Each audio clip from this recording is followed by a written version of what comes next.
Can you see me now?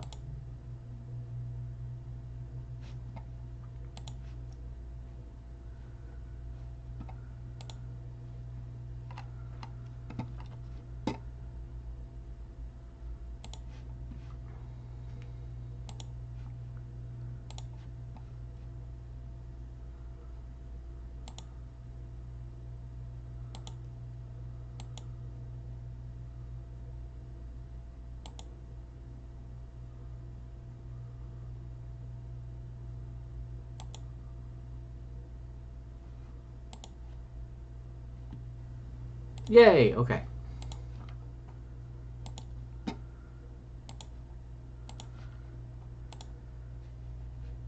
Hi. Okay. I am completely sorry about that. I've been rambling on for like 5-10 minutes, and apparently it's just said you guys are waiting for me. So let's start this all over, shall we? Okay. Hi, and welcome to Medieval Monday. My name is Michael the Wombat Fay Vitale, and I do this live stream every Monday talking about all things medieval. I talk about politics, war, sex, poverty, art, and everything in between. So if you have any sensitive ears that you may not want to hear that, consider this your warning. Tonight is episode 4. We're going to be talking about art in the Middle Ages.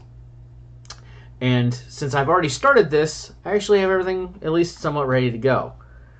So, when most people think of art, in medieval art especially, what comes to mind a lot of times are things like this, and, excuse me, like this, and sometimes like this. Now, the only thing that these three images have in common is they are not medieval by any stretch of the imagination. We have the Sistine Chapel, which is a Renaissance piece. It was made in the 1500s, which is past what is considered the medieval period. Over here, we have Sir Edmund Blake's work. Was actually done in 1901. This is a 20th century piece of art. It does evoke a medieval feel, however, it is modern age. And then up at the top, those are the cave paintings at Lascaux. Those are way before prehistory. But people often confuse it. So what we do get when we start to see medieval art are things like this. This is from a prayer book at about 900 AD. And what we're seeing is Byzantine art style. The colors are very muted. It's not because they're old. It's not... They weren't really shiny at one time. That is pretty much the colors that they were. The art style is usually face on, which means you're seeing front profile.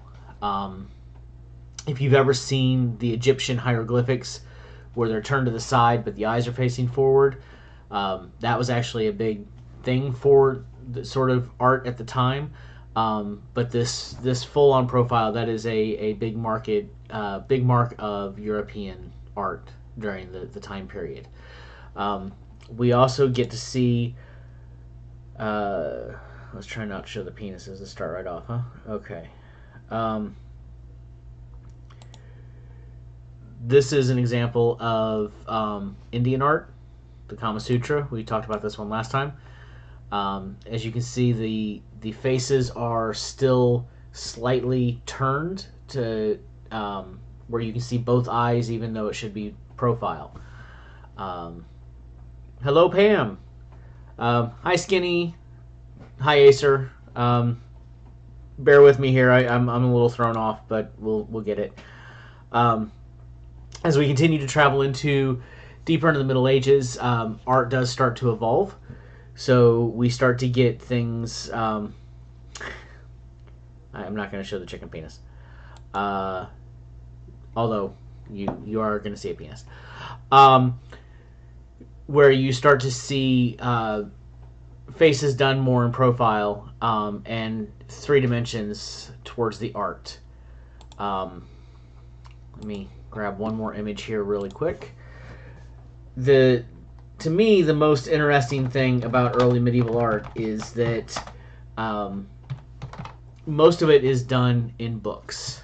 So a book was something very, very, very expensive to create. Okay, and when you did create it, you had to use up every single square inch of it. So we get things like, where did everybody go?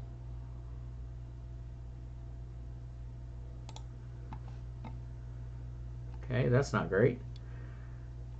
Hope you're all here still. We get to see things like this. This is from the Book of Kells. It was between 500 and 800 CE. So 2500 to about 2800 years ago. The intricate design is called illumination. And it was because the pages were usually done on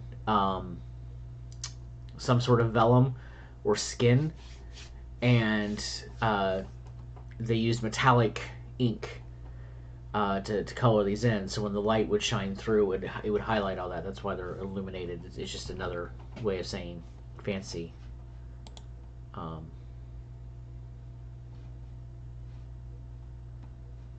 Where did everybody go?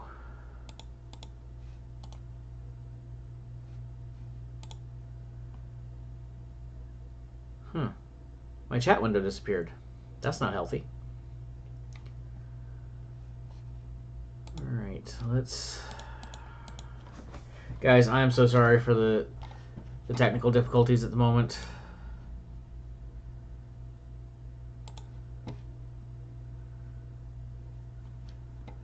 Just when I think I have this thing down, it gives me a bunch of problems.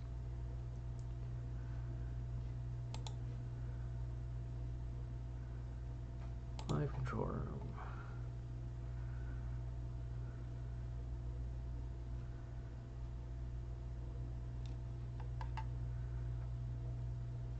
Okay. Yeah, it is quite cool looking. Let me reload this real quick and see if I can't get it to...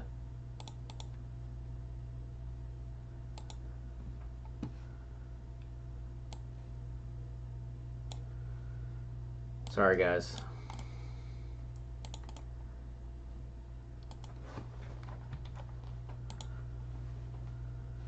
There we go. Hi. Hello.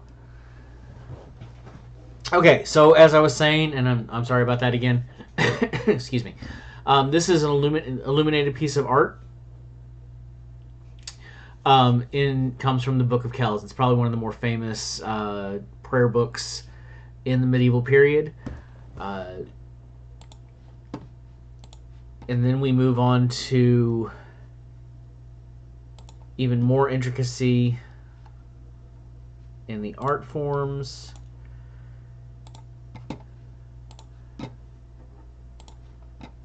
When it comes to the prayer books. So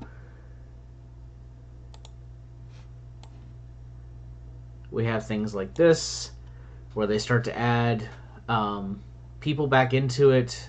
There are animals, mythical creatures. What a lot of people don't understand is, as I talked about in the Crusade episode, a lot of people had never traveled, ever. And you remember that game Telephone when you were a kid? Where you would say one thing, and then by the time we got to the other end of the line, it was something completely different. So the people who were able to travel, they would go to Egypt. They would go to this, and they would see things like lions and giraffes and things that we associate with sort of the desert and Africa and things like that. By the time they got back home, or the word of what they saw got back home, excuse me, things were horribly, horribly distorted a lot of times. For instance,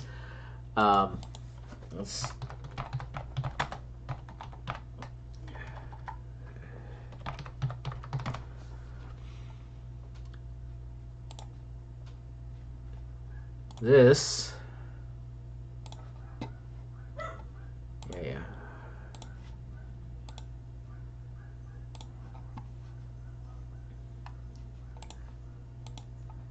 Is what they thought giraffes looked like.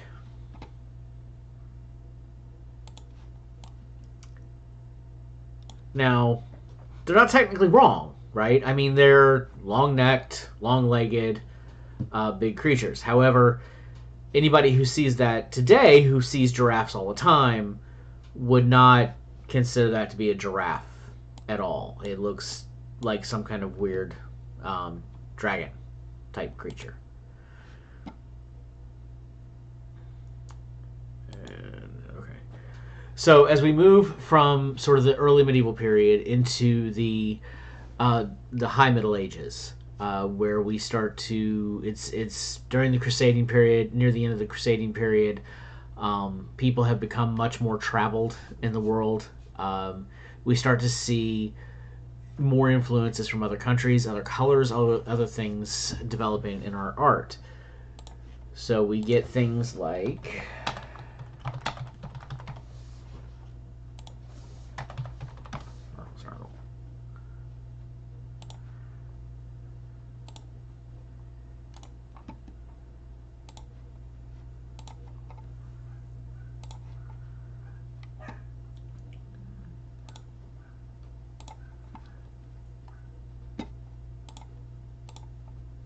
much more vivid, much more depth of field when it comes into it. So you see how the ladies are at an angle, so you're looking at them from a side. There's colors in the background. There's shadows added. They start to play with like the folds of the robes and a deeper sort of color profile than what we saw with the early medieval art. Also, yes, that is how they wore hats. We have plenty of archaeological evidence that they wore those silly looking things. Hello, Kelly, Jelly Duck, Pam, everybody that's came into the channel while I've been scrambling around trying to catch up with myself. Hello, welcome to the stream. Right now we're in the High Middle Ages talking about the art and how we've evolved from sort of this idea of art and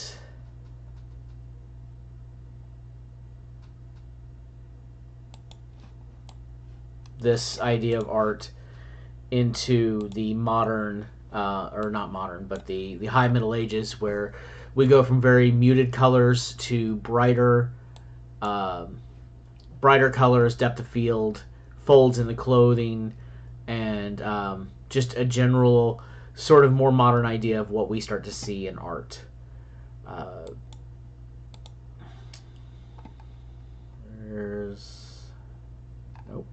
There it is. I have so many pictures in the stream, I gotta scroll through to find them. There it is. Okay. Oop. Oh no. What did I do? I turned off my chat. There we are. Jelly Deck. No, actually, this is we're talking about art in the Middle Ages and how art evolved from what we see during the early Middle Ages as the Byzantine style of art, which is the very muted colors, usually face-on profiling, to the High Middle Ages, where we start to see depth and different colors, which was partly because of the Crusading period, where Europeans were exposed to different styles of art and different colors and different processes to make colors, and sort of a need to express certain things that they didn't really need to do in the early Middle Ages. And let's get some other.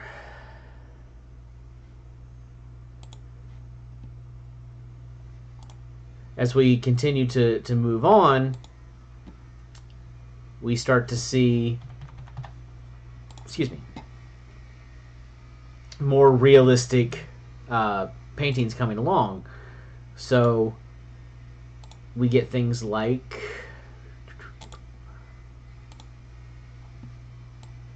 this. So obviously we still have religious overtones because 99.999% of all European art during this time period was religious. It was painted by people who were doing it for the church, or monks that were writing the holy books, copying the holy books, not writing the holy books. And so nearly everything has a religious overtone to it. As we start to move towards the end of the Middle Ages and towards what becomes the Renaissance, we have this moving into more realistic looking art, where the colors become closer to what you would see if you were there in that time period. I particularly love this because they put a little hat. I know symbolically it's the halo, because this is baby Christ, but it looks like he's got on a little little sombrero hat. And then of course, we have this depth, right? You have mountains up here in the background, followed by the town that goes all the way back there. It's okay, Pam. Thank you for stopping by. I appreciate it, though.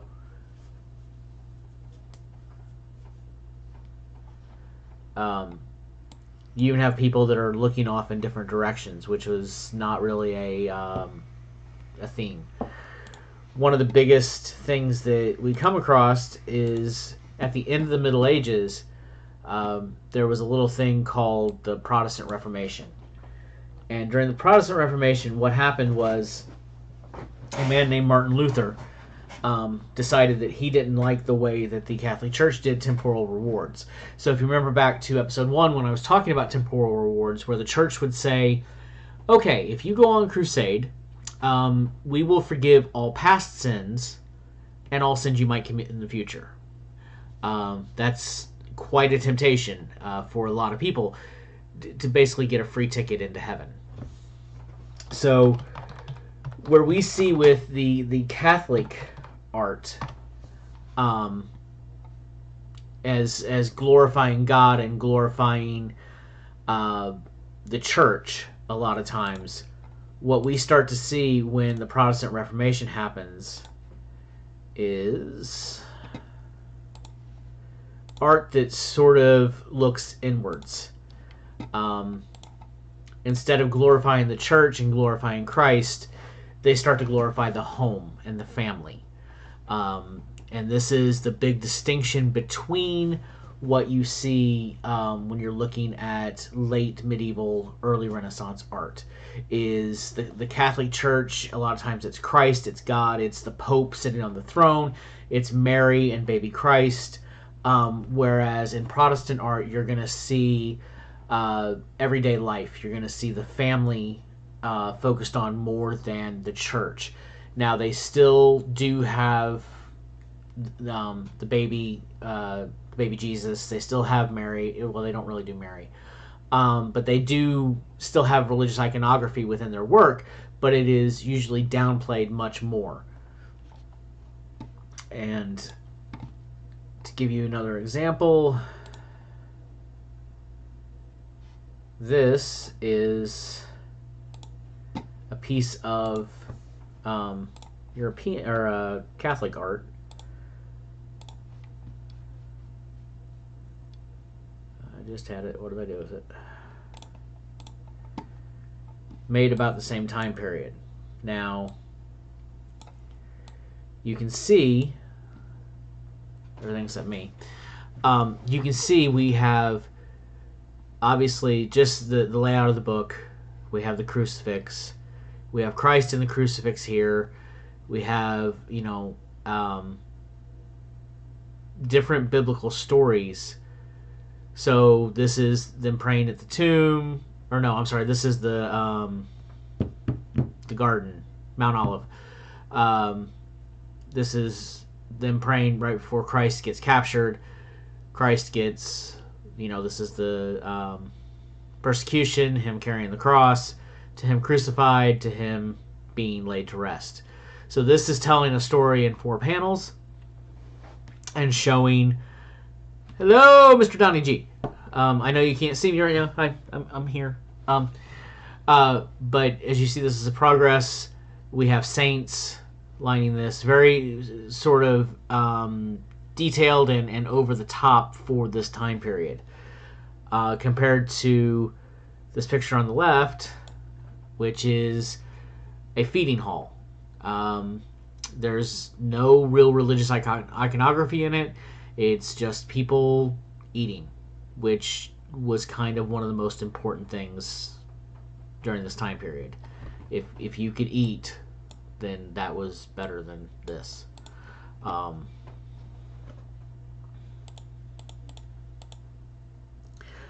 And obviously, we still have a high Catholic influence when it comes to the art that we see today. So as we start to move into the Renaissance period, we start to see art becoming into the sort of the higher forms, what we see as the classics. You have obviously the Sistine Chapel. That's not the Sistine Chapel. This is the Sistine Chapel. You have the Sistine Chapel, which is probably one of the most well-known works of art of the early Renaissance. Done by Michelangelo. Took him 7 years. He laid on his back about 7 inches from the ceiling. Beautiful work of art. If you really look at it, though, if you get really up close to look at it, and I'm not going to go hunting for the images, but do this when you get bored. Go to Google and do an up close of the images. Every single female is a dude. They're very, very burly, very mannish looking. It's even said that a few of the females are some of the bishops that Michelangelo didn't like, that he painted them in there. You can't see it very well from the floor, and I don't think it was all like an intentional joke. I think that was just his painting style. Michelangelo was not. He was a sculptor before he was a painter, and I think it's just sort of the style that he was put in with this. So that's one of the Ninja Turtles.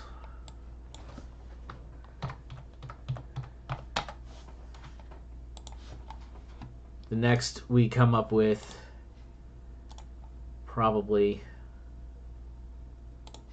the most famous of this Ninja Turtle.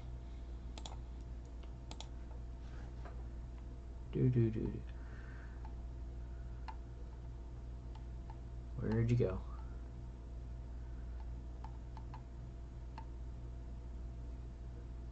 Ah!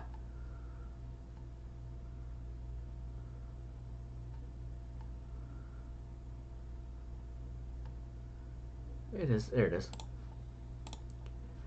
This is the School of Athens by Raphael, who was a rival of Michelangelo. I'll make this a little bigger so you can see it.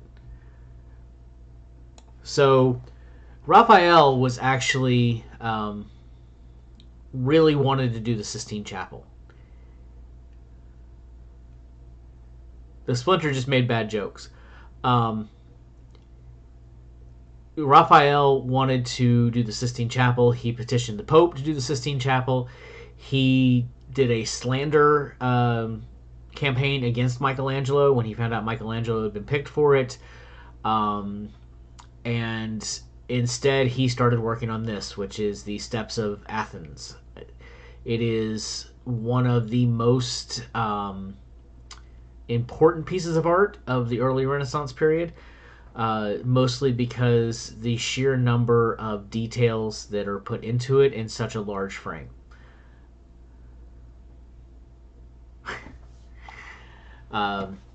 You get the hexagonal work up here. You get very large depth of field, so it's not just getting smaller. You still get this sense that this arch in the back is very large, and then going all the way back, it still gives you a sense of grandeur. And then this art, or the arch up in the front, still gives you this sort of framing for the picture itself. Hello, Kiki. And these are two examples of where art ended up through the different innovations of the Middle Ages. So just to... Were you driving around looking for a lemon, Kiki? So where we start with the Middle Ages... Is it? Nope.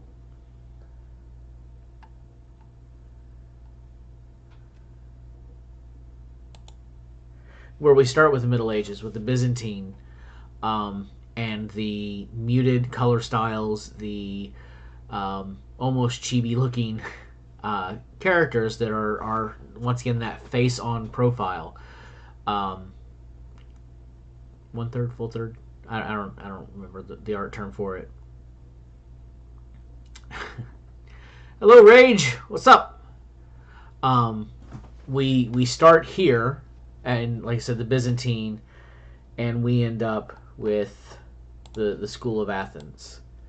So this is over the course of 1,000 years. Once again, time is ever moving on, and is a huge thing that we cannot stop.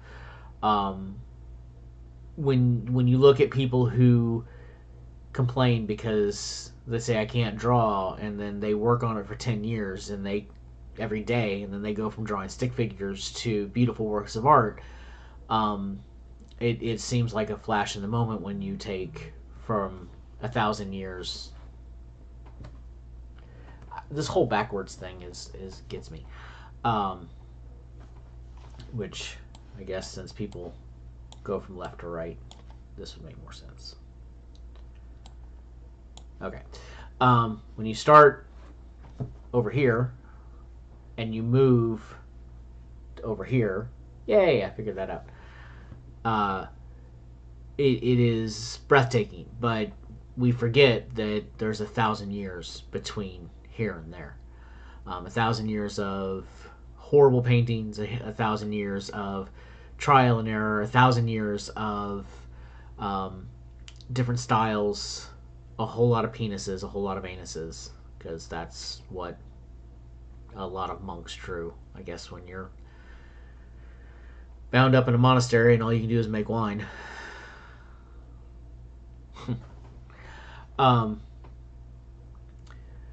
So that is sort of the idea about medieval art.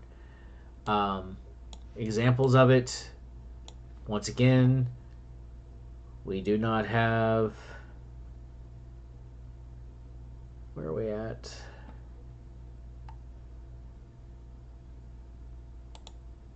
Chicken penises. This is medieval art. I'm not putting it up there necessarily for gratuitous thing, but to say chicken penises. This is all example of Middle Age art. So they weren't all prudes. That's a man self-circumcising himself. Giggity, I'm a celebrity. They were obsessed with buttholes. So it wasn't all just boring paintings. This, once again, is not medieval art. This is the paintings at Lascaux. So veiny. This is long before anybody who ever painted this was alive. Really long before anybody that ever painted this was alive. That is not medieval art, and anybody that tells you it is needs to be hurt with prejudice. Alright. Nope, don't turn that off again. So, we've got about 15 minutes left. I want to kind of open up any discussion that you guys might have, questions, comments, concerns. And then I think I'm going to start doing like a history, this day in history thing at the end. If and we'll go from there. So, anybody have anything they need to they're burning to ask? Questions, comments, concerns, or emotional outbursts?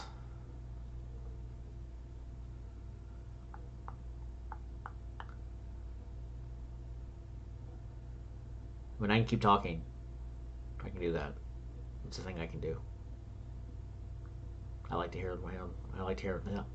I like the sound of my own voice. Okay.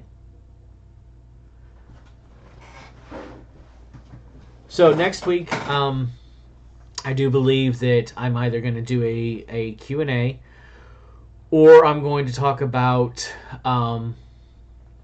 the forms of government.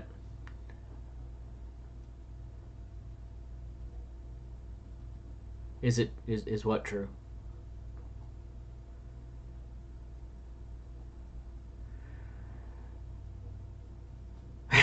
Okay. So the forms of government, which I know sounds amazing, but we'll get into political corruption, which is always fun, and just how insane forming what we know as modern governments is. In painting style, I honestly, if you would have asked me 10 years ago, I would say we're at the tail end of a postmodern movement. However, with the advent of digital technology and the ability for just about anyone to pick up and use programs like Photoshop or Paint Shop, we're moving into a neo-modern style where we're seeing a regression. We're either seeing hyper-realistic art, which is amazing and confuses the hell out of me, or digital abstractism, which confuses the hell out of me. Art that's anything newer than like 800 years confuses the hell out of me.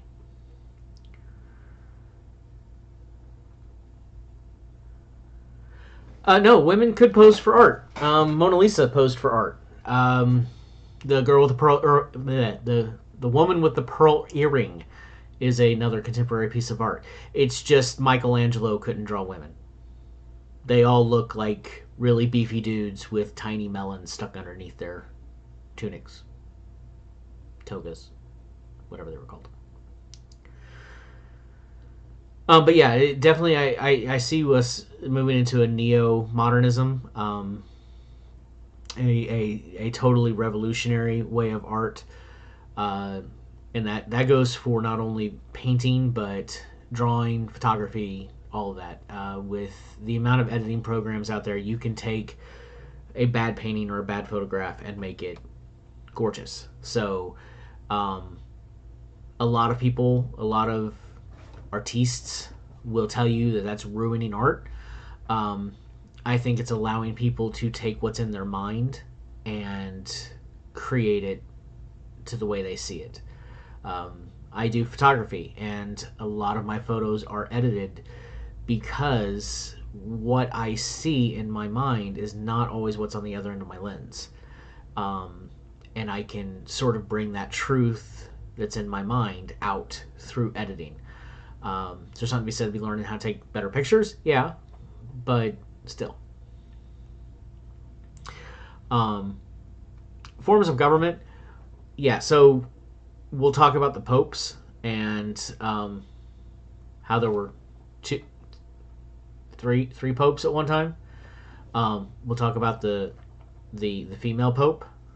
We'll talk about the pope that was excommunicated.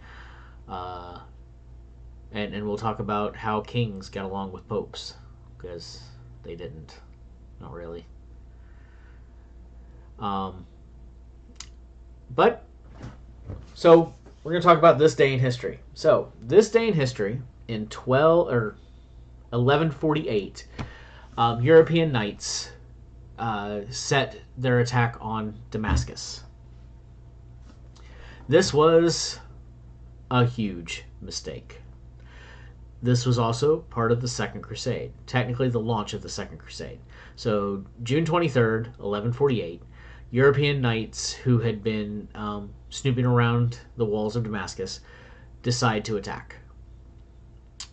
They are pretty much ignored to start out with. The walls of Damascus are very thick and very high, and Damascus doesn't really react. To be fair, the Europeans didn't bring a whole lot of siege engines with them. They didn't bring catapults. They decided they would ride on a walled, fortified city on horseback and marching. This was one of the big reasons why the Second Crusade failed as gloriously as it did. The European knights took their victory at Jerusalem as being a gift from God to show their military superiority over the infidels, and they thought they couldn't lose.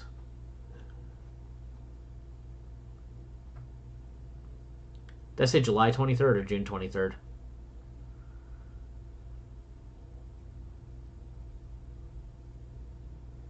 Wait. Okay, I'm waiting. Big mistake.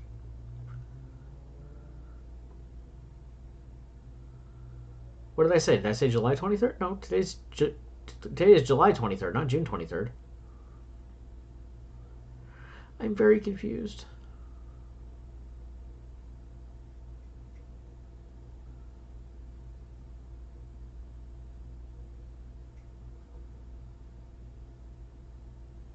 Okay, I'll just keep moving on then.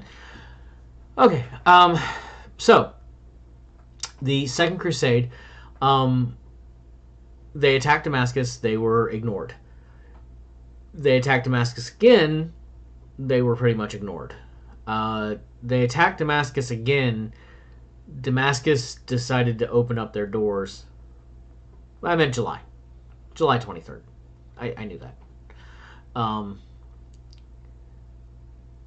Damascus opened its doors and wiped out almost everyone. Wiped out almost every European knight and soldier there were. What the Europeans, because they didn't do intel or reconnaissance, was that there was an extra garrison stationed within Damascus as they were traveling across the desert. This is one of the few times that we see writings from the Arab perspective of the Crusades. There is a, I guess she's a princess within Damascus who writes about the noises that the Christians were making, horrible bellowing noises, the sound of beasts, and she was scared. But then they were soundly defeated.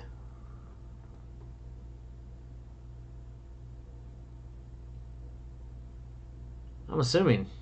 I must have some kind of lag going on.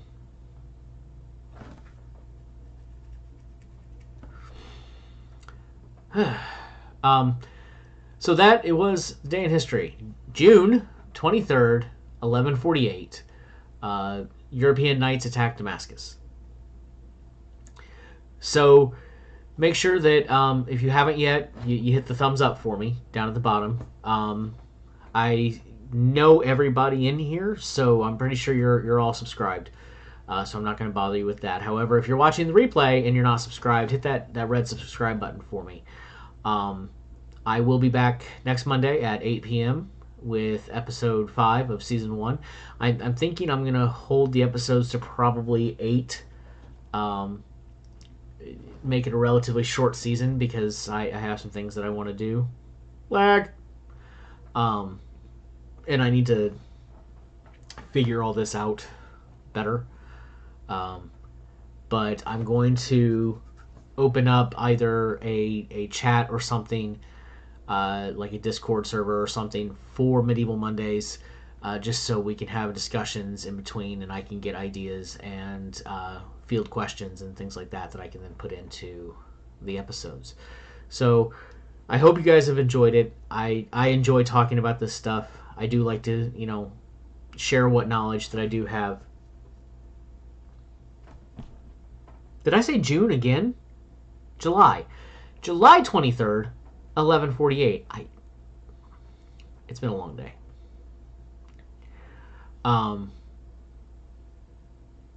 So I want to get as much interaction with you guys as possible, and obviously when I'm sitting here talking, I don't. I mean, I like interacting with what's going on here, but I'm having lag issues, so I don't want to sit here and stare at the comments for 30 seconds when I could have things ready to go. But thank you all for stopping by. I really appreciate it. I'm going to... My wife yells lag from the other room. I love her. I'm going to sort of wrap this up a few minutes early tonight. I've had so many technical problems with it that it's a pain in my bazooka. Thank you all for watching. That's all I got. You're the internet. I'm the Wombat. Until we talk again.